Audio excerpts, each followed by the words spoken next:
usually the M&A guys are more interested in the actual transaction to find the right buyer, the right package, the right price to get speed through this process. Welcome to a brand new episode of the M&A Mastermind podcast presented by Cornerstone International Alliance. I'm your host, Nick Olsen. On this show, I get the opportunity to talk with the brightest minds in lower middle market M&A. Together, we discuss industry intelligence, deal management, shared successes, specialized expertise, and much more. If you serve the small to medium-sized business owner, this show will offer you tactics and insights you can use and implement now to become a master in M&A. Hello, everybody. Welcome to a brand new episode of the M&A Mastermind podcast. My guest today is a global trusted advisor. He has built, bought, and advised businesses in more than 50 countries across the world. He focuses on his family office, as well as running Sandvall and Partners and developing AIM, a holding company focused on acquiring and multiplying the value of profitable companies using sharp strategy and practical AI.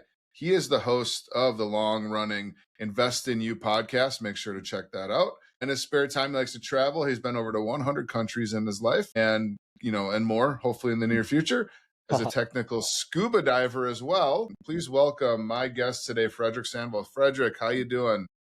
Absolutely great. Thanks for having me, Nick. And I said before we hit record here, I spent too much time with Nick because I listened to this great podcast before. So yeah, here we go. Well, I appreciate you tuning in to my show. And you and I have an episode coming out on your podcast in the next couple of weeks. So make sure to check that out and tell us a little bit, just to kick it off, what is your podcast all about and what is the premise of it? You've been doing it for a very long time. Yeah, so I started off, and that's probably the most important part why we got started, with my two sons. At the time, they were like 10 and 12 years old, really young.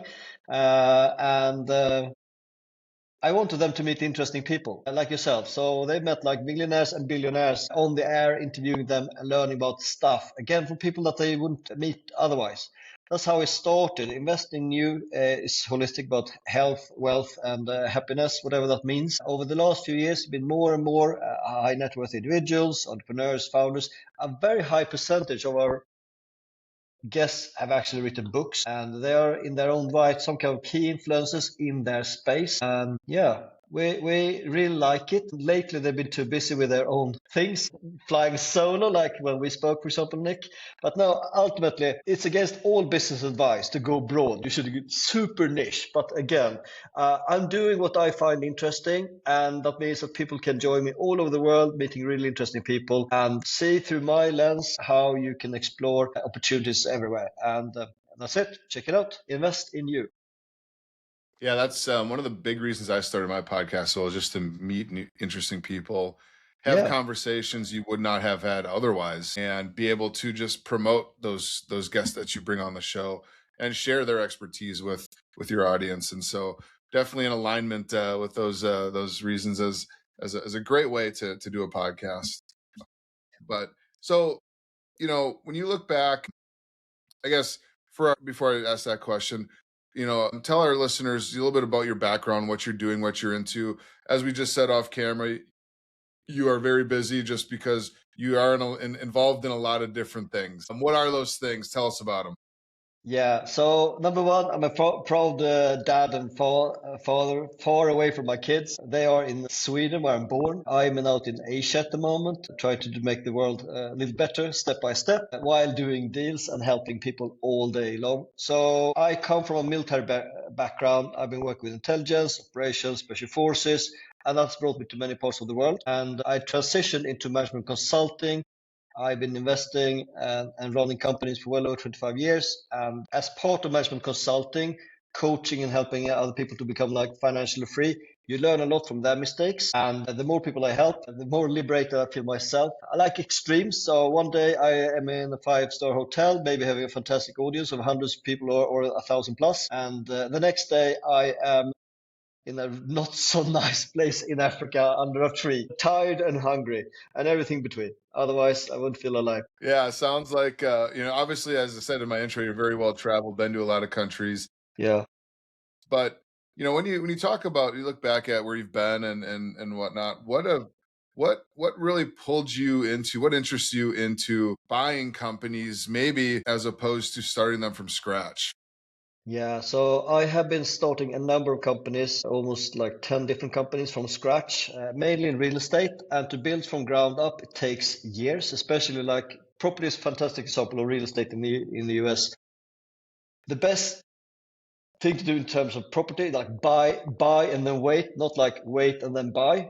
And I've been doing a lot of that. So the waiting part of running a business and also tedious. So to allow things to accumulate, to get the right team, to avoid the churn of staff, to grow. And pretty much everyone I know have made the most money in their lives when they've sold a business, not when they bought a business, not when they grew their portfolio. It's ultimately when they got like liquidity events, like big cash events, and then reinvesting or diversifying.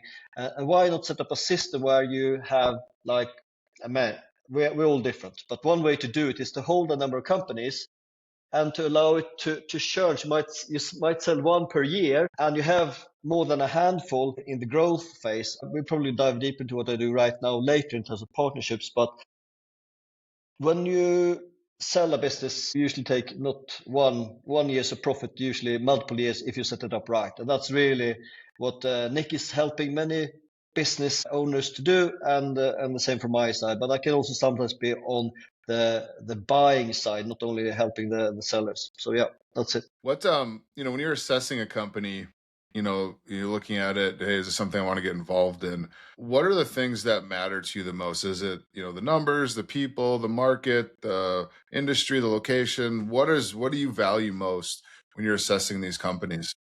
Yeah, I think it's the people behind it. So the whole trust aspect is super important to me. Many years ago, when I did the dissertation in school, I did it with on one side you got the venture capitalist, on the other side you got like the startup founder, and this information asymmetry.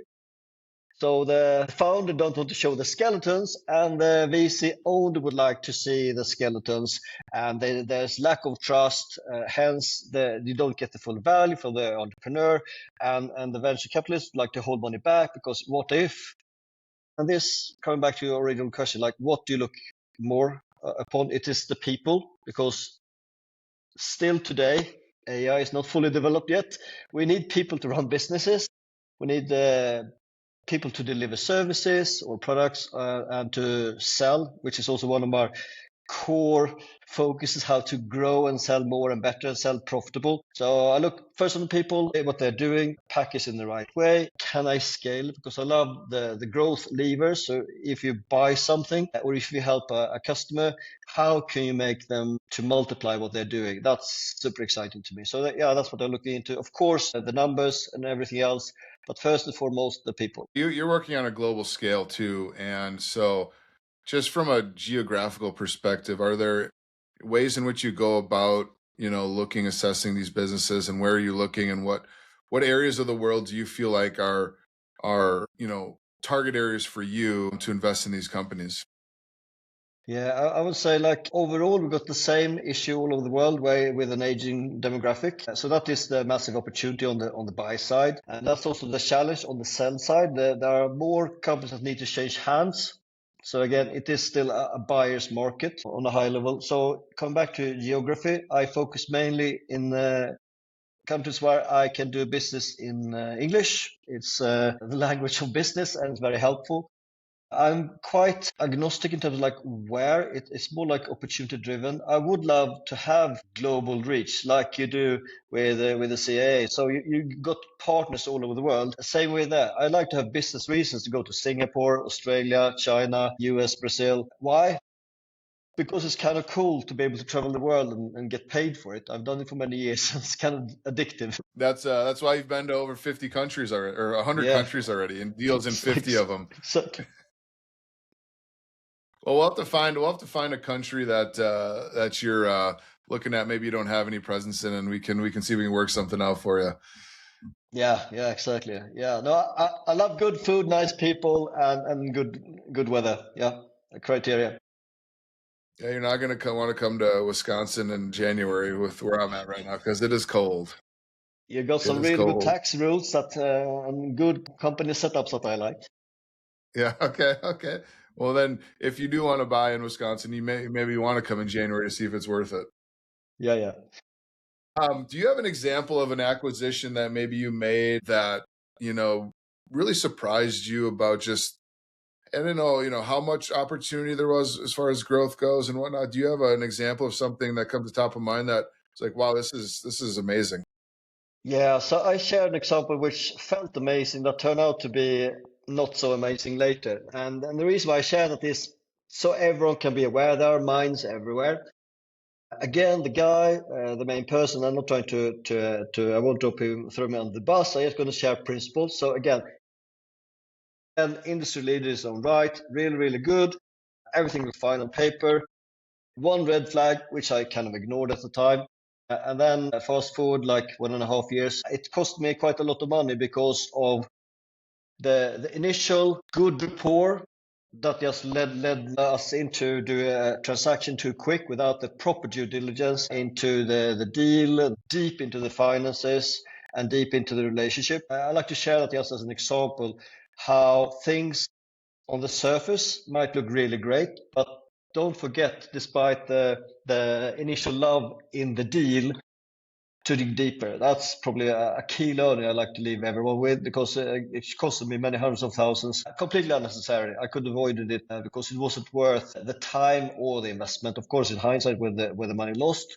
So I'm dropping that one instead of respond to your real question. Hope that's Yeah. okay. No, it's always good to learn from those challenging opportunities, Yeah, and I'm sure, like you said, moving forward, you're not going to make that mistake again. exactly. Yeah, spot on. Yeah. And so you mentioned, you like selling companies too. So are those the companies? Are you talking about those are the companies that you've invested in and looking to grow them and sell them, or are you actually helping business owners who maybe you don't have a equity in sell their companies as well, much like our audience does? Yeah, I'm absolutely doing both, and let's focus on that because that's got most of the audience. So in terms of helping people on the sell side, we've got the same pretty much all over the world. We've got the people who is just keen to get them to sign the dotted line to get the exclusivity, maybe a brokerage just put it out online without doing too much work. To the really hands-on work with roll up your sleeves and get their hands dirty and really help the seller to get maximum value by positioning right, maybe working long term as well. So you got the whole range, and I've seen it all.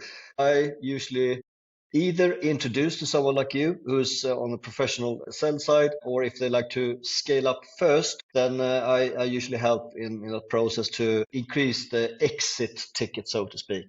But with a huge network, that means I have a lot of family offices, private equity, who can be pretty much direct to the sellers by working with someone like myself. So again, working more narrow than you would if you would look on the sellers. At the same time, having access to many people like you, Nick, and advisors in many parts of the world. So that helps a lot. So yeah, I hope that responds to your question. Yeah, how are you doing business development? How are you coming across these opportunities, especially on a global scale? And what are answer that question first. Yeah, okay, fine. So I am in the beginning a strong salesman. I'm not afraid to pick up the telephone, cold outreach, knock on a door physically, drive up or as a joke, use my intelligence operating skills to get basically into the boardroom, past security, and try to like point out that, well, you might want to do something about your security. And by the way, would like to sell a business.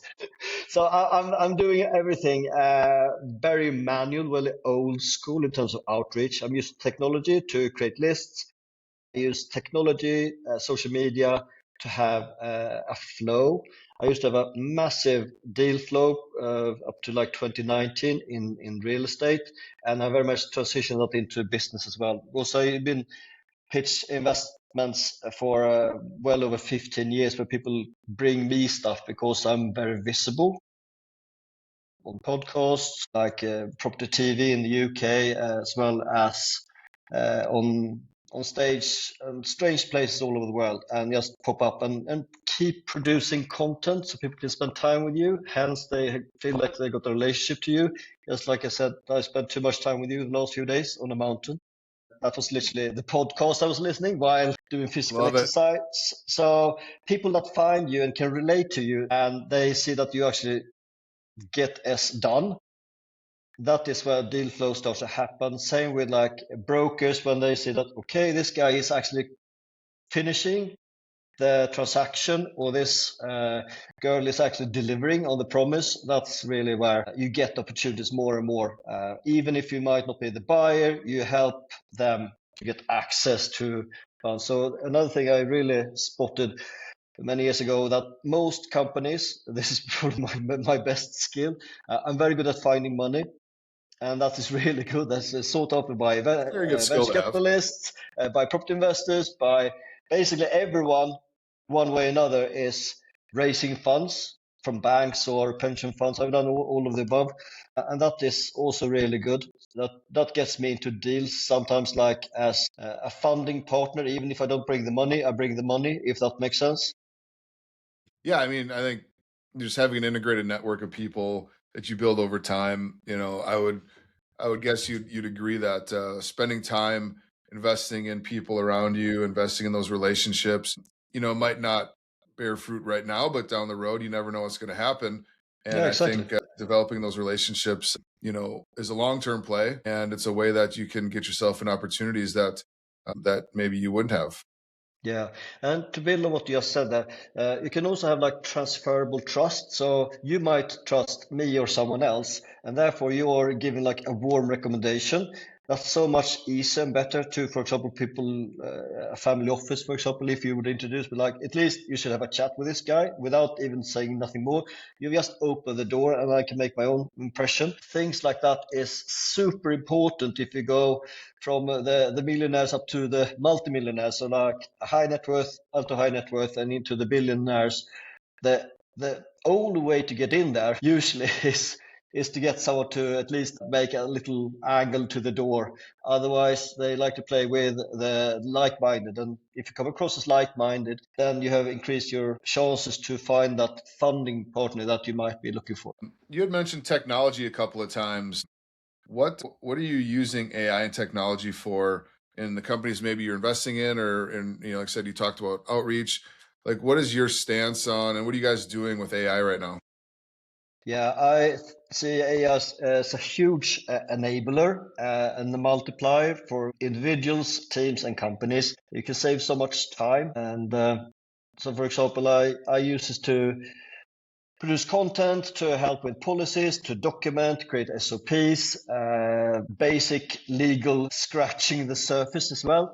So I was just looking into taxation for partnerships across states and across countries just before this call, and I found an impossible tax solution. I couldn't find a workaround. And then uh, I did find a workaround, not thanks to AI, but because of my business background. I found a workaround to not pay tax and still control assets in a super clever way, also in the US. So, yeah, back to the question. I love it.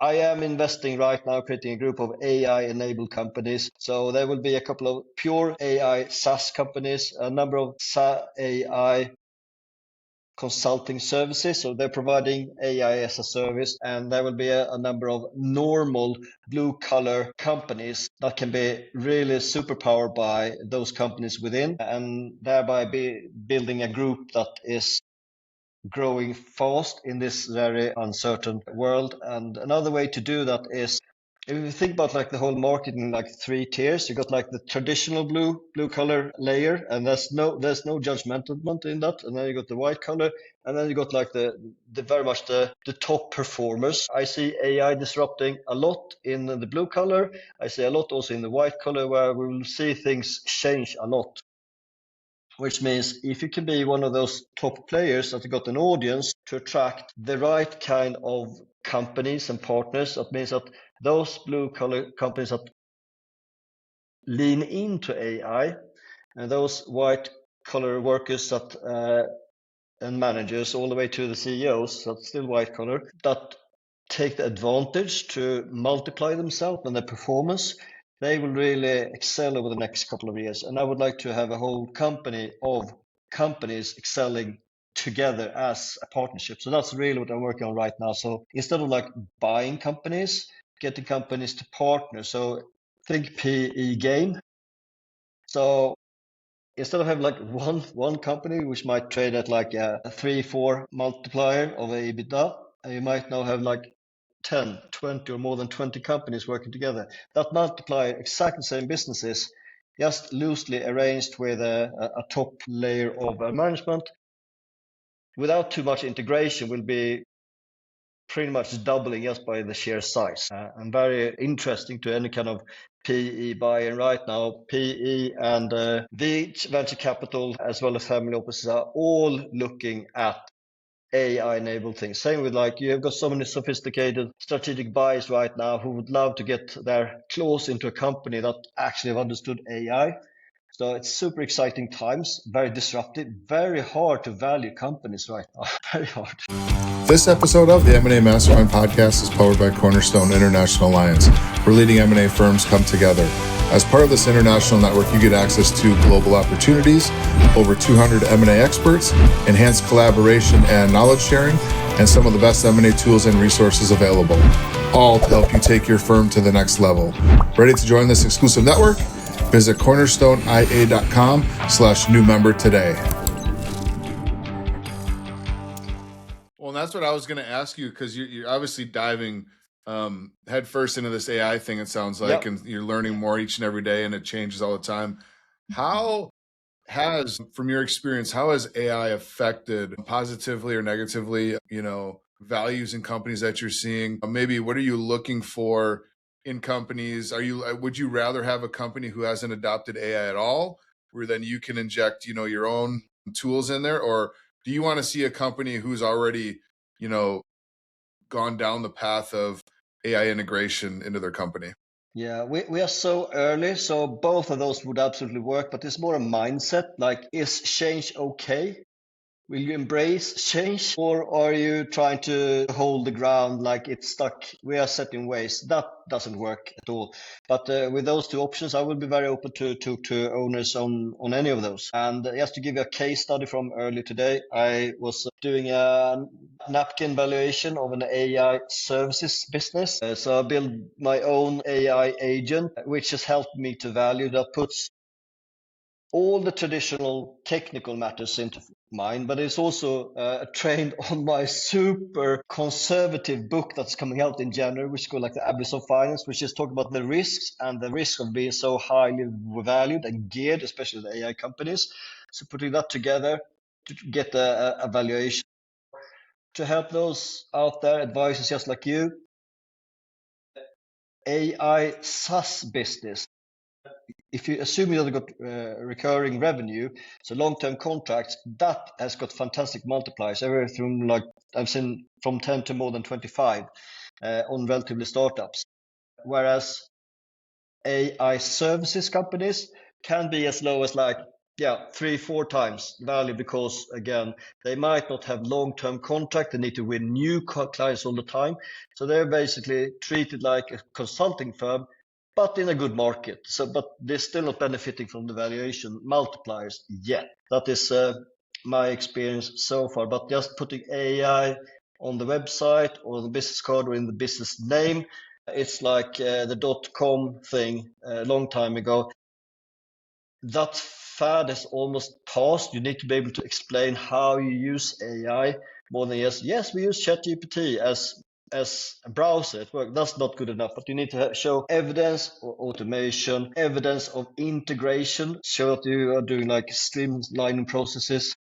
So without talking about the company, I said I'm working with quite a lot at the moment. I am helping that organization to automate the whole layer of operations using AI and tools, basically to make the manpower. You could literally slash it by 75% just by that. Not say that that's going to happen, but by automating unnecessary duplication, copying and pasting, and old ways to do things, you can free up time to do better things with your team. Which is obviously very valuable for a buyer to look at, that automation, being able to, whether you're, cutting costs or just making people even that more better, I guess, for lack of a better Yeah, term, than they yeah, could without AI. I think that's always, so if we can be more efficient, yeah. then that's a win. And obviously you can't ignore AI right now too, because, and I would imagine that's a big red flag for you as a buyer. Like if you're trying to avoid it or just not thinking about it or not addressing it, I would imagine that's not a great, trait in a business that you wanna invest in. Yeah, well, it depends on the people. If they're like open-minded, but there's usually it takes like a whole change management process to integrate. It's a big change, but usually you can show how people can get like easy, quick wins, and all of a sudden you can win people over. So I know a lot of consultants do exactly this job, like come into a business, show them how they can get an easy job, and even winning over the hard resistance movement. All of a sudden it gets more interesting and fun. But I can also see how many organizations, including the one that I mentioned that I'm working with, reducing the headcount because of AI, financial constraints, and other things. You mentioned that you'll even do some planning or some exit planning work or preparation for sale. What are some things during that time that when you're working with a company, maybe a signal or maybe it's a thing or two that you look for to be like, okay, we've achieved these couple of things. Like I think now is a good time to look at going to market. Like what are those things you're looking for? Yeah, I mean, ultimately, rewinding a half step back to have this owner's financial advisor, even the the attorney, the home guy who's been with the company forever, try to get them aboard in terms of this process without telling the whole team. So with that in mind, I would say the best time frame to plan this is at least like a year or up to 3 years in advance to get things and valuation really right. But coming back to your point, like, okay, this is now the peak time of the year coming up right now. Why? Because as this is being recorded with Christmas, holidays coming up, people get away from their business, whether they like it or not, and spend time with the family. They reevaluate things, and all of a sudden it's January, it's dark, it's gray, it's not so fun to start. That's the peak time when people are like, okay, I like to sell my company, and they might never have thought about it before, but right now I'd like to sell, which leads into the big headache. Most businesses are not sellable like today, so they don't have the finances in order or anything else for that matter, and super owner dependent. Um, so very often when I have this absolutely first conversation, probably exactly as you, Nick, where people reach out to you, they reach like a decision point, like I need to change something. The misconception is they might know people who've been selling a very highly functional, profitable business for making maybe a high multiple, or they might have spoken to a broker who put the completely wrong number in their mind, which means when you or me are talking to them, they might have a valuation which is like 2, 3, 4 times higher than what's achievable in today's market with the state of the company. That is causing some headache to to retrade the perception, which is really hard. So that's that. I couldn't go on all day long, as you can hear. Give the question back to you, my friend. What would you say? The same question. How would you say that people come to you? What's your same question back to you? Yeah, when's a good time to go to market? I think yeah, like you said, you hope there's been some work done if they're coming to you. As an M&A advisor, you want to understand the value, you want to understand the structure, you want to know all the things about the business. So I think you want to make sure that you're in alignment, first and foremost as to the value. And then if the value isn't, us as an M&A advisor and to the client, if we think the market bears, X number and that's not in alignment with the client, then that's something that you got to go to and understand and unpack as to, okay, we think it's this, you think it's this, like where's the gap here? Why do what ways can you enhance the value? Or maybe there's another story to tell that maybe as an advisor you don't know the full story, so maybe the valuation could be adjusted based on now diving in deeper with the client, understanding everything about the business, and maybe there's some other things that can attribute to the value and whatnot. But with that being said, you look at the common things, but management team in place, all that sort of stuff. And obviously once the numbers match up, then then it's like, okay, what is the reason? What is their why? Why do they want to get out? And Good so point. that's a big question to unpack as well. And that can turn you in a couple of different directions. But, once those numbers match up, and you mentioned tax, tax savings, you got to have that net number after taxes has to Good match point. up with the lifestyle you want to live after the sale, right? And if you're thinking you're going to get 10 and I can live on 10, but then, after taxes, it's more like 7. 6, 7. Well, that's 6, 7, right? That's a gap Out. that you need to fill, right? Yeah. So, I think, a big thing is the valuation and what we think we can get from the market has to match up with what the buyer needs and wants to get out of the company. Yeah, I mean, you kind of alluded to it, but to have multiple of those specialists in the extended deal team, like the tax guy, the financial advisor, and of course, my perception and my interaction with most guys in the M&A space, most of them are focused on like the transaction, and that's, I think, is the right thing to do. We've got other people who are more like long term. I know many friends also specialize in like the growth cycle and preparation to sell. For those listening who are not in the M&A space, usually the M&A guys are more interested in the actual transaction to find the right buyer, the right package, the right price to get speed through this process. So you're pretty much expected to have done some homework before you can engage an M&A team, in my view, early, have the conversation and say like, okay, fix A, B, C, D. And you might want to talk to Bob over here. He is really good at this. And then come back and we'll have the conversation. We keep having coffees every quarter. And then in 1.5 times, you are in a fantastic position. You added those 3 missing millions, and now we can sell it for 10 after tax. Please correct me. Am I wrong here, or what do you say? Because it's slightly different countries and different companies. Yeah, absolutely. I mean, you identify the things that we feel can grow the value, and however long it takes, whether it's 12 months, 24 months, let's put in the work. Whether it's your M&A advisor helping you, or they connect you as an exit planner, someone who's a business coach, or who can work with you on that. And then hopefully you're doing the work. Business numbers are still trending in the right direction. You've done the things that we've identified as gaps, and then the idea is in that time frame that your company will be as valued as what you want, or maybe hopefully even a little bit more if you're doing it correctly. Yes, yeah. And that's really. Go ahead. No, I was sidetracked. Carry on, please conclude. I'll finish my point in a moment. Well, and I was going to say too, you hope that the business owner doesn't have to sell now, because you hate to see those situations where I have to sell for health reasons or whatever other reasons might be out there, and you're not getting the amount of money that you hoped you were going to get out of the business when you did have that eventual exit. And so I think, disclaimer here, plan and grow your business like you're selling tomorrow, and whether you're selling tomorrow or in 10 years, your business is going to be better for it. Yeah. I had pretty much a masterclass on my podcast where he shared the whole package. So absolutely. If you want to hear more, tune into Fredrik's podcast in a couple of weeks, and you can learn all about it. Cross promotion. No, but a really nice little trick is not my idea. You probably have done it sometimes yourself.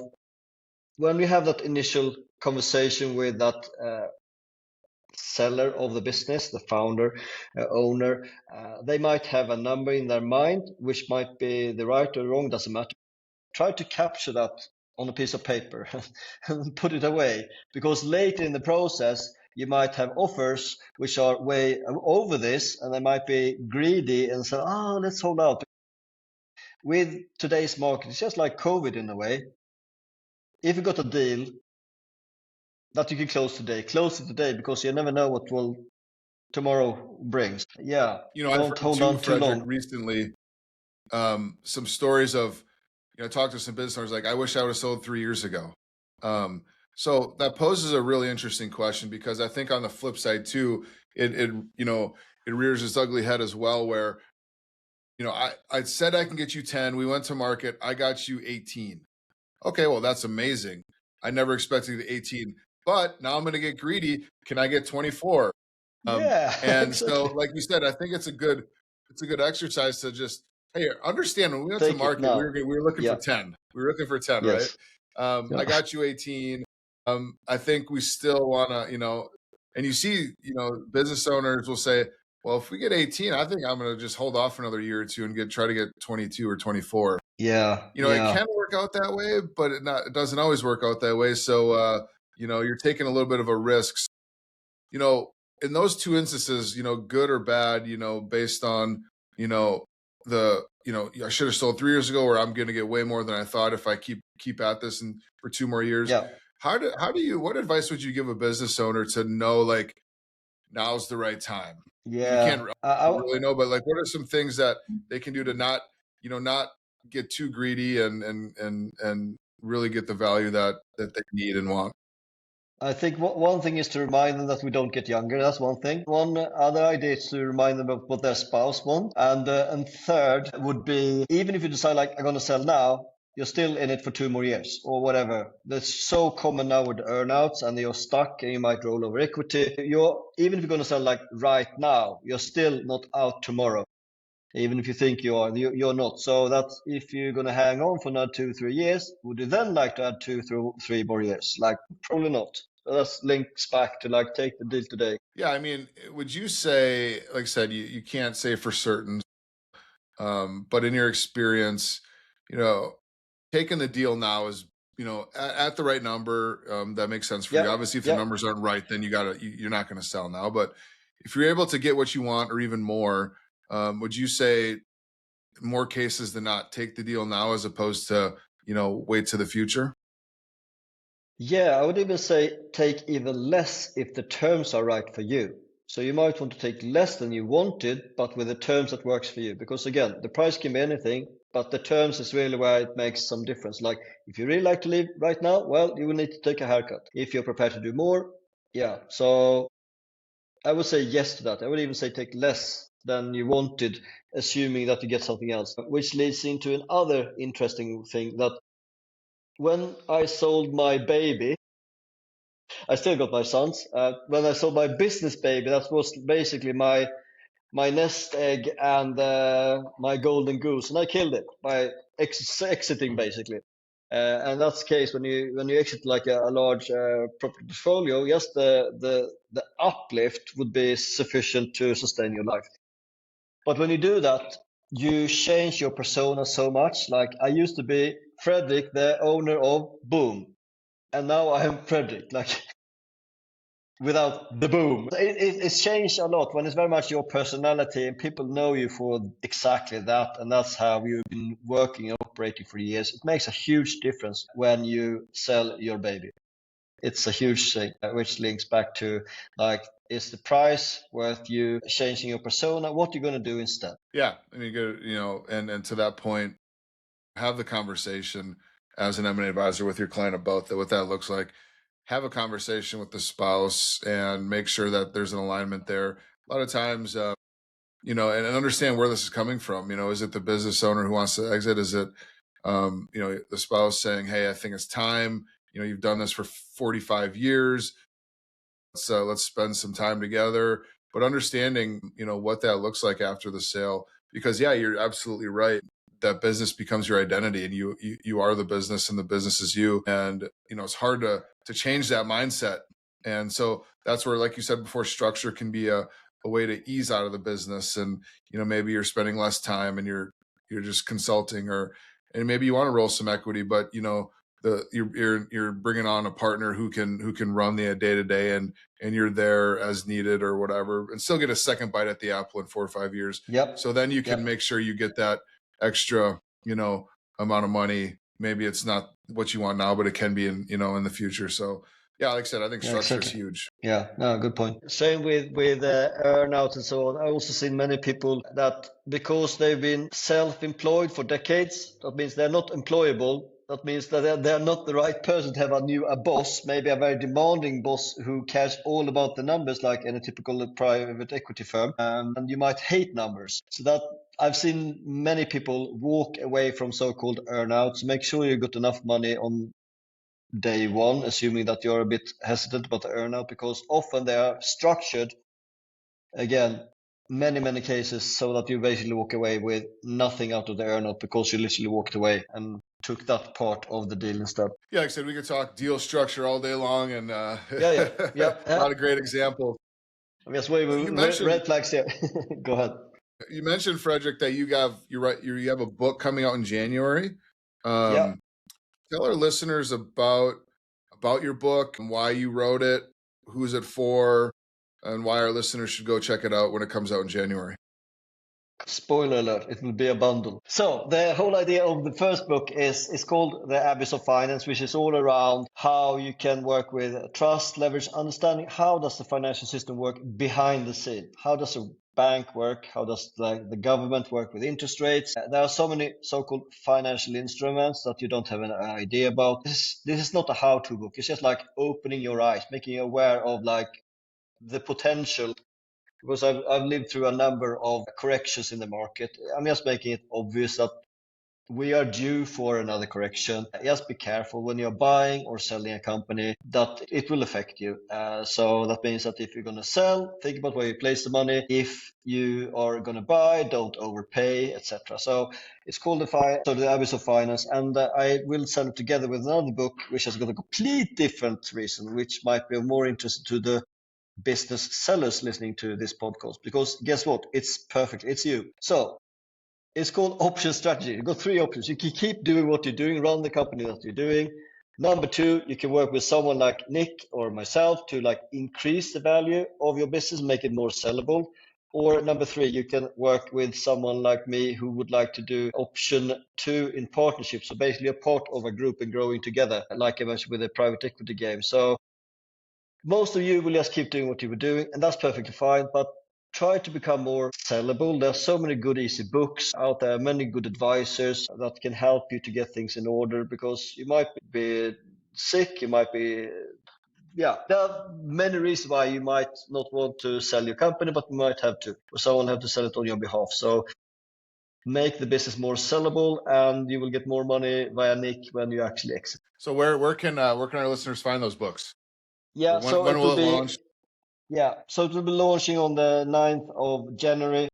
So the option strategy and the Abyss of Finance, it will be a bundle. So yeah, check it out. Follow me on LinkedIn. You will for sure not miss it. Awesome. Well, Fredrik, this conversation has been amazing. Thank you again for hosting me on your show. Thank you for coming on this show. Pleasure. And where can our listeners find more information about you? So the best place to find me is on LinkedIn, Fredrik Sandvall, Swedish spelling. Nick will for sure put it in the show notes. And if you Google myself, I will be the first to find so that's easy. Yeah, definitely connect with perfect. Fredrik on LinkedIn. That's nice. Always a good place to go to. He's putting out a lot of great content. Check out all the stuff that he's working on. Make sure to, check out his books coming January 9th. Good first book purchase of the new year. And check it out, and check out his podcast. Tell us where we can find your podcast. Again, name of a podcast and where we can find it. Yeah, so Invest in You, and you can pretty much find it on any podcast player that you like to use, Spotify, Apple, whatever. Sounds great. And make sure to check out mine and Fredrik's episode in early January as well. About the same time when the book comes out, so it'll be a good time. Exactly. But really, you should check out that it's basically Nick has been doing this for hundreds of episodes, and that's his masterclass, his conclusion of everything. So yeah, take it or leave it. I did not pay Fredrik to say that. No. But I mean, usually Nick is asking all the great questions. Now he's synthesizing it into a masterclass. Yeah, I'm on the other side of the microphone, right? Yeah, I know. It's hard. Fredrik, appreciate that. That means a lot to me. Thank you. Glad we're able to connect. And make sure to check out Invest in You, Fredrik's podcast, as well as check out his books when they come out on February 9th. And thank you for joining us for this episode of the Mastermind Podcast. Make sure to like, comment, share this with anybody you think might benefit from our conversation. Make sure to subscribe. However you're listening to podcasts, make sure you stay up to date on the new episodes coming out in the future. Until next time, everybody, take care. Thank you for listening. Thank you for joining us on this episode of the M&A Mastermind Podcast, and a special thank you to our presenting sponsor, Cornerstone International Alliance. If you enjoyed today's discussion, don't forget to like, share, and comment. We'd love to hear your thoughts. Make sure you hit that subscribe button so you never miss an episode. We'll be back next week with more insights, strategies, and real-life experiences to help you take your M&A game to the next level.